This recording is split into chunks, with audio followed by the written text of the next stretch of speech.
Good day, everyone. I'm Hardik Patel, your instructor for ITM 220 Procurement and Contract Management.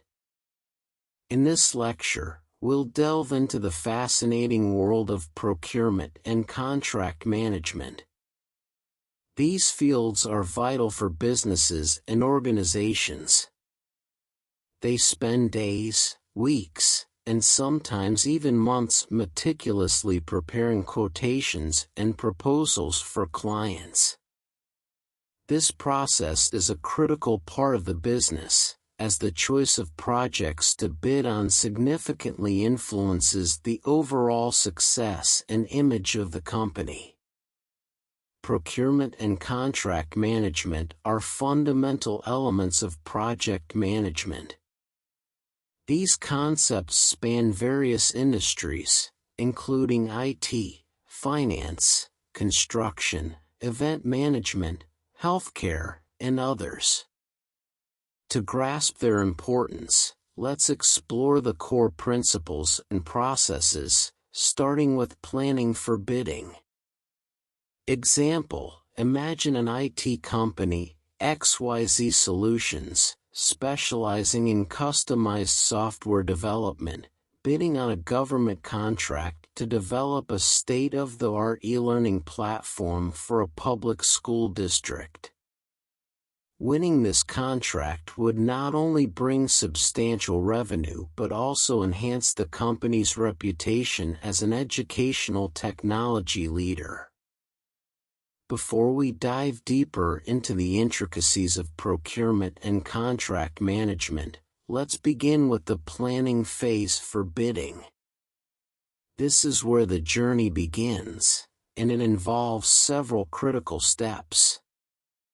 First and foremost, you need to identify likely customers who require your products or services. Who could benefit from what your organization can offer?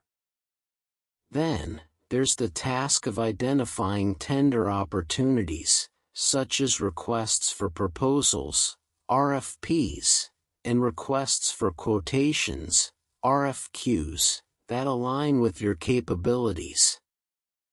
After identifying opportunities, you face the crucial decision of whether to bid or not. This decision is influenced by marketplace factors, the potential return on investment, and the alignment with your strategic goals. Once the decision to bid is made, planning for the proposal development effort commences. This involves determining the resources, time, and budget required to create a compelling proposal. In some cases, attending a bidders' conference is essential. These conferences provide valuable insights into the project, allowing bidders to ask questions and gain a clearer understanding of the client's expectations. Preparing and submitting the proposal or bid quotation is the next step, which typically involves responding to the RFP or RFQ requirements. Producing the proposal document to the buyer involves packaging all the relevant information, including technical details, cost estimates, and contractual terms. Finally, as a part of planning, you must adapt the price based on various variables. This includes considering factors such as market conditions, competition, and client-specific requirements. Example: in the construction industry, a well-established firm, Buildwell Constructions, identifies an RFP from a municipal government to build a new, eco-friendly city hall. This project is significant, and the bidding process involves careful planning, resource allocation, and cost estimation to prepare a competitive proposal. With the groundwork laid out, let's discuss the critical concept of bid/no-bid strategy. Once the buyer issues the solicitation, it is up to potential vendors to review the relevant documents, such as RFPs and RFQs, and determine whether or not to bid on the job. This decision is a pivotal point in the procurement process, and it must be made strategically and with a well-considered business case. The bid/no-bid decision is influenced by various factors, both internal and external. To make this decision effectively, sellers must assess the risks, rewards, and alignment with their business goals. Let's delve deeper into these two aspects, internal and external analyses. Internally, the bid/no-bid decision hinges on your organization's capabilities, resources, and alignment with strategic development plans. Here are some crucial considerations. Does your organization possess the necessary technical and technological capabilities and capacity for the work required by the project? For instance, if it's an IT project, does your team have the expertise and infrastructure to deliver the solution? Do you have qualified staff who can work on the contract in the event it is awarded to your organization?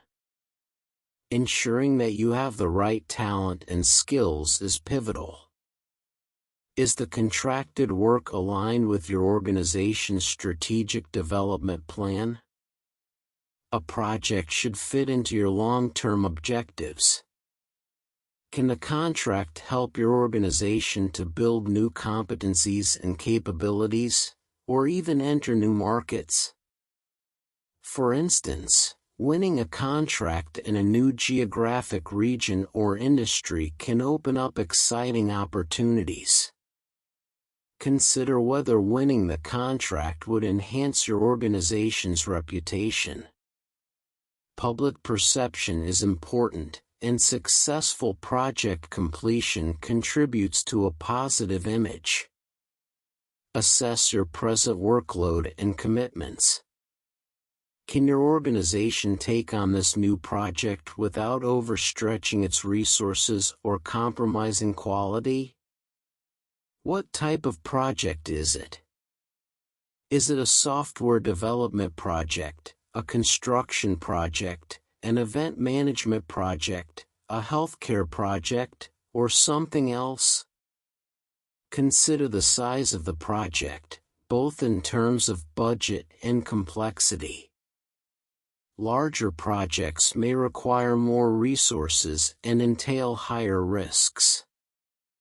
Example: in the healthcare industry, a leading medical research center faces a decision whether to bid on a government-funded research project aimed at developing groundbreaking treatments for a rare disease. The internal analysis includes assessing their existing research capabilities, availability of experienced researchers, alignment with their mission, and workload capacity. External factors play a crucial role in your bid/no-bid strategy. Let's explore the key external considerations. Can the contract help your organization enter new markets?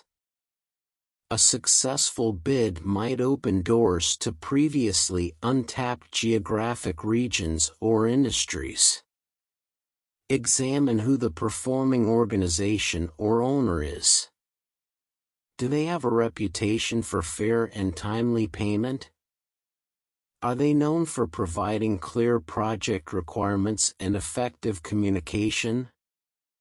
The location of the project can significantly impact your decision. For instance, a construction project in a remote area may require more logistical support, leading to higher costs and potential challenges. Assess the level of competition. How many other vendors are likely to bid on the project? A highly competitive environment may affect your chances of winning and your potential profit margins. Consider the capability of other vendors in the market.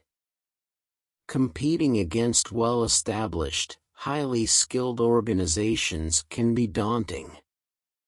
Economic conditions are an important external factor. Economic stability, inflation rates, and currency fluctuations can all affect project costs and profitability. Example: in the event management industry, a company specializing in organizing international trade expos contemplates bidding on a major event for a niche industry. External analysis includes evaluating the location of the event, the level of competition among event organizers, and the economic conditions of the host country. Once you've decided to bid, the next phase is bid preparation. This phase is vital, as it sets the stage for how well your organization competes in the procurement process. Here's what you need to do. First, organizing your proposal development effort should usually be a team effort managed as a project in its own right. This is where the project management aspects of procurement come into play. Activities during this phase may include holding a kickoff meeting to launch the proposal development effort. Developing a statement of work, SOW, is crucial. The SOW outlines the project's scope, objectives, deliverables, and expectations.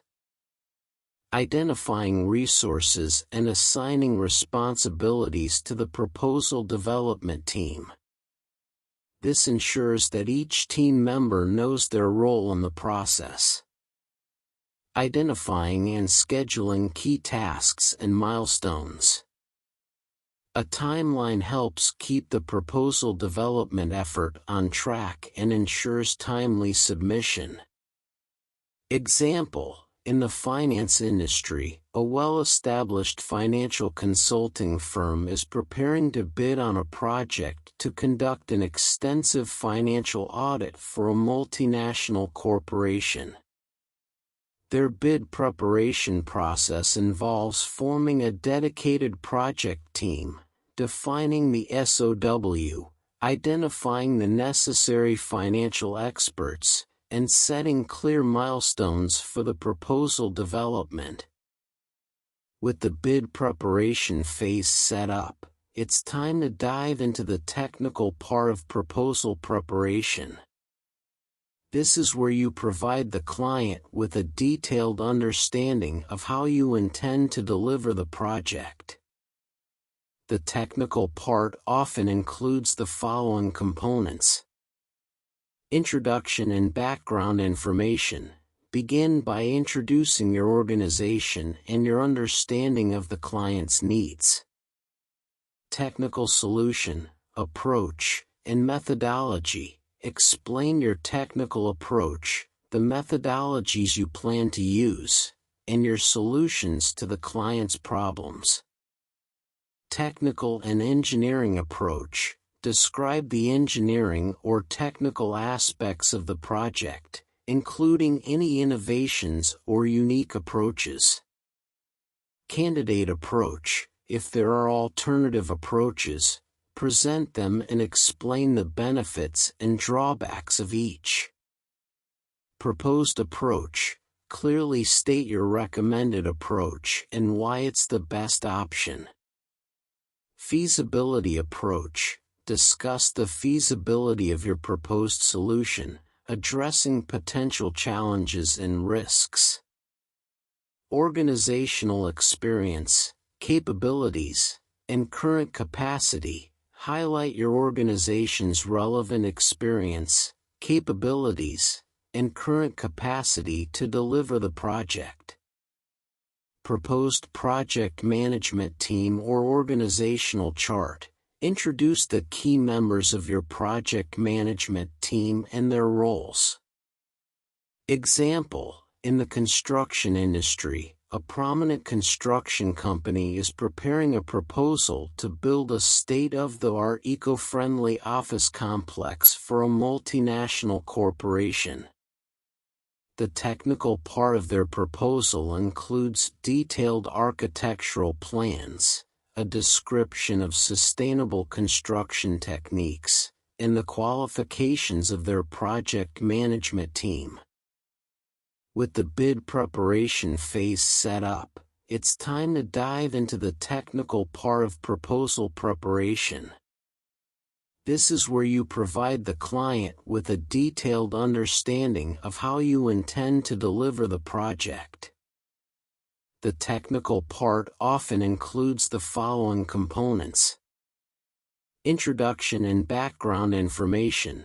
Begin by introducing your organization and your understanding of the client's needs. Technical solution, approach, and methodology. Explain your technical approach, the methodologies you plan to use, and your solutions to the client's problems. Technical and engineering approach. Describe the engineering or technical aspects of the project, including any innovations or unique approaches. Candidate approach. If there are alternative approaches, present them and explain the benefits and drawbacks of each. Proposed approach. Clearly state your recommended approach and why it's the best option. Feasibility approach. Discuss the feasibility of your proposed solution, addressing potential challenges and risks. Organizational experience, capabilities, and current capacity. Highlight your organization's relevant experience, capabilities, and current capacity to deliver the project. Proposed project management team or organizational chart. Introduce the key members of your project management team and their roles. Example: in the construction industry, a prominent construction company is preparing a proposal to build a state-of-the-art eco-friendly office complex for a multinational corporation. The technical part of their proposal includes detailed architectural plans, a description of sustainable construction techniques, and the qualifications of their project management team.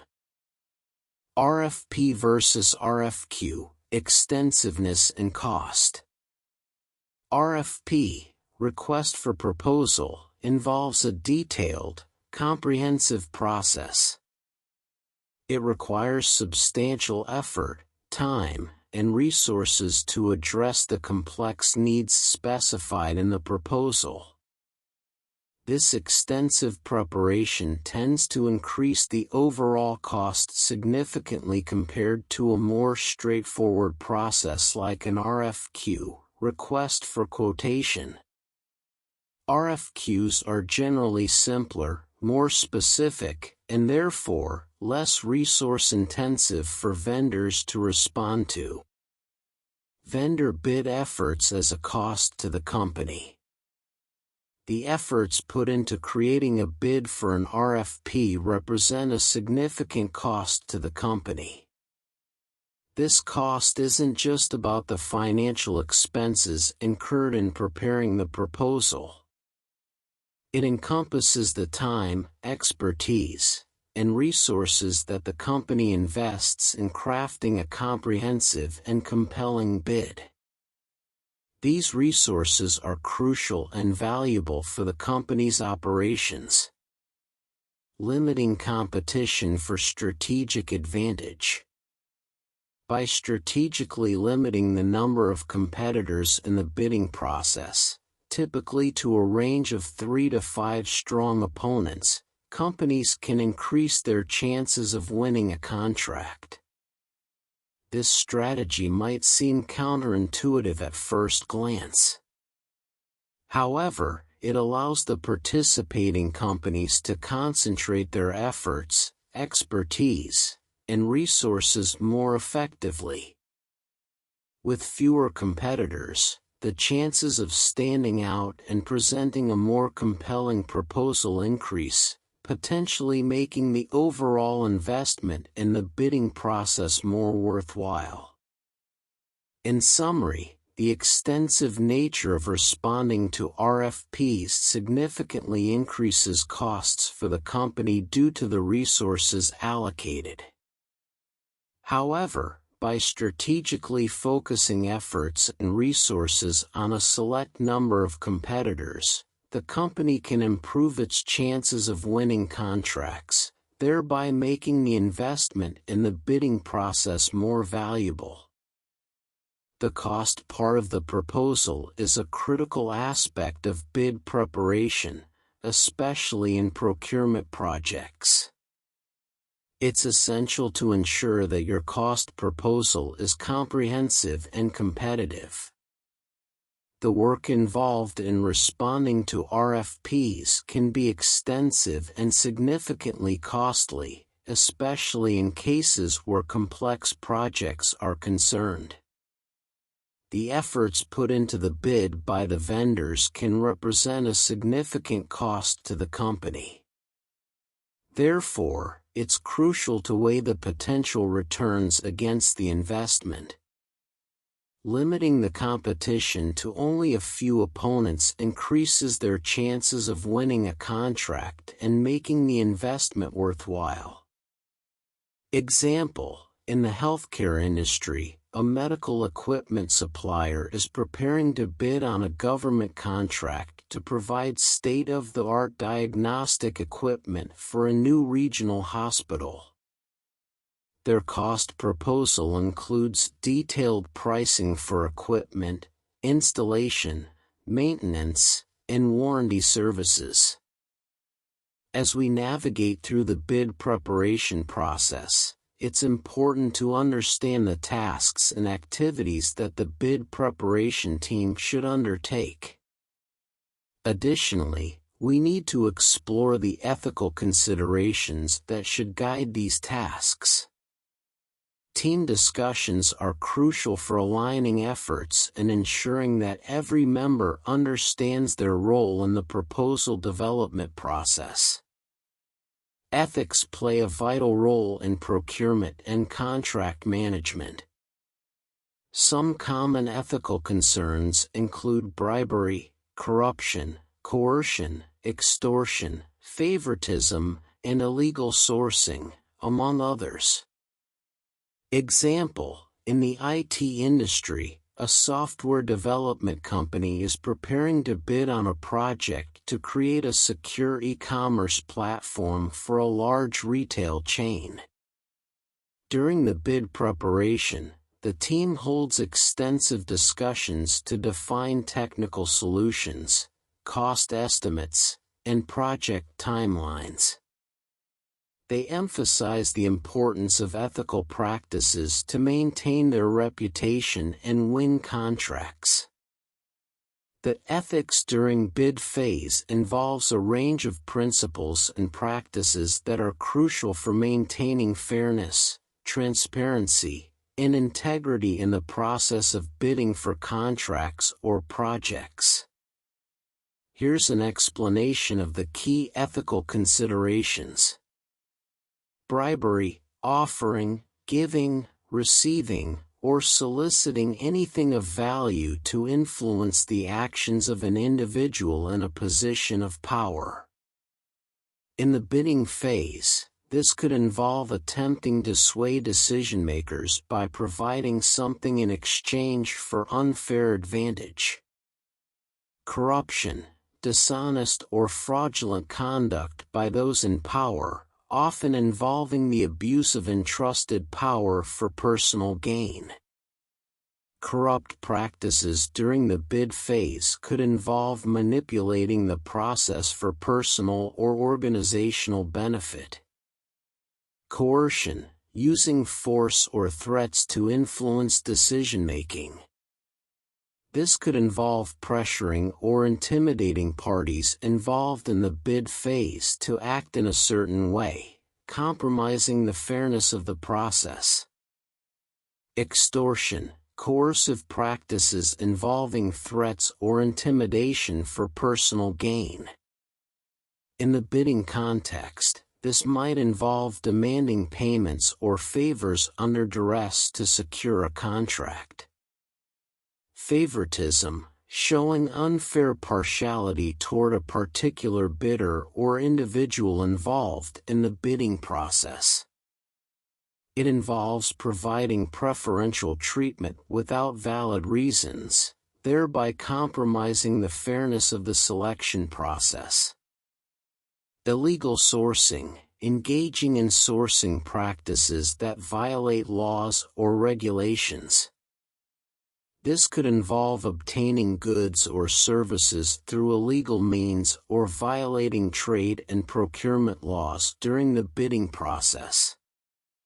Traffic of influence, using one's position or relationships to gain an unfair advantage. This could involve leveraging connections or influence to manipulate the bid process or decision-makers.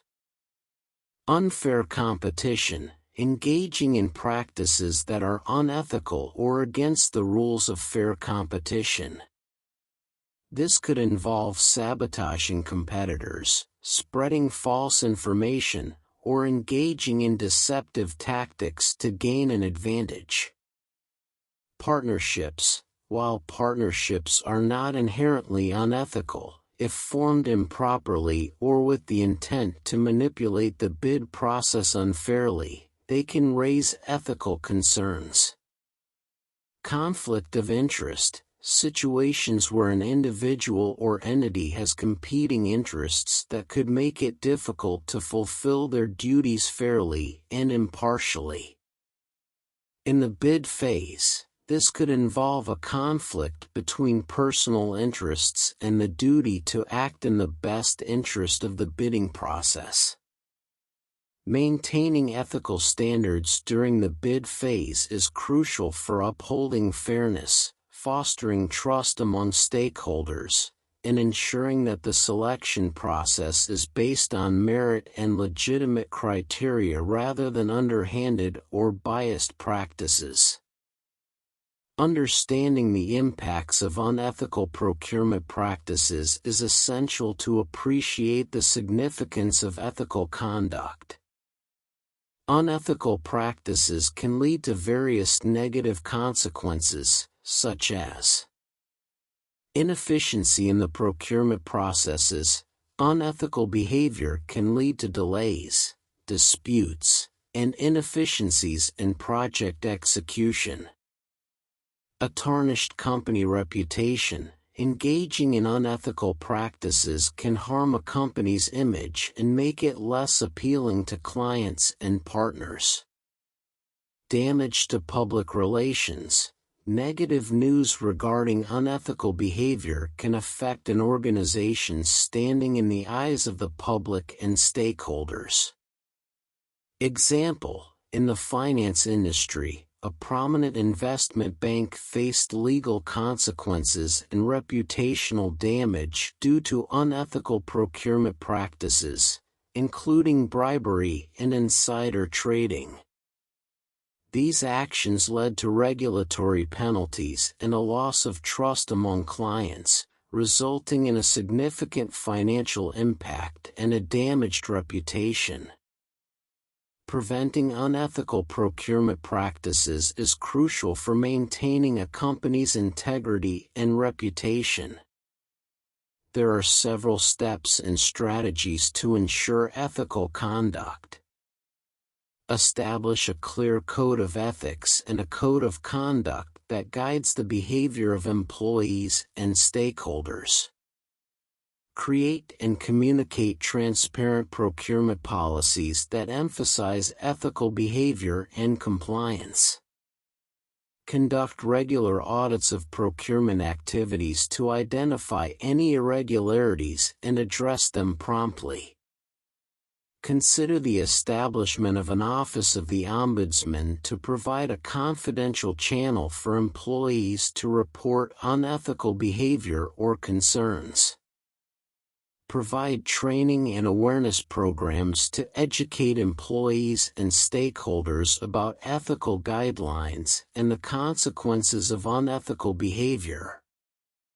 Uphold suppliers and partners to high standards, not only in terms of product quality and pricing but also in areas such as environmental practices, safety standards, and ethical behavior.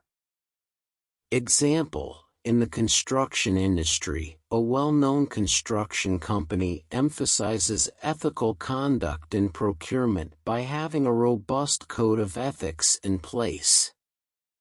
They regularly audit their procurement activities to ensure compliance, and they conduct training programs for employees to promote ethical behavior and maintain high standards of safety and sustainability in their projects.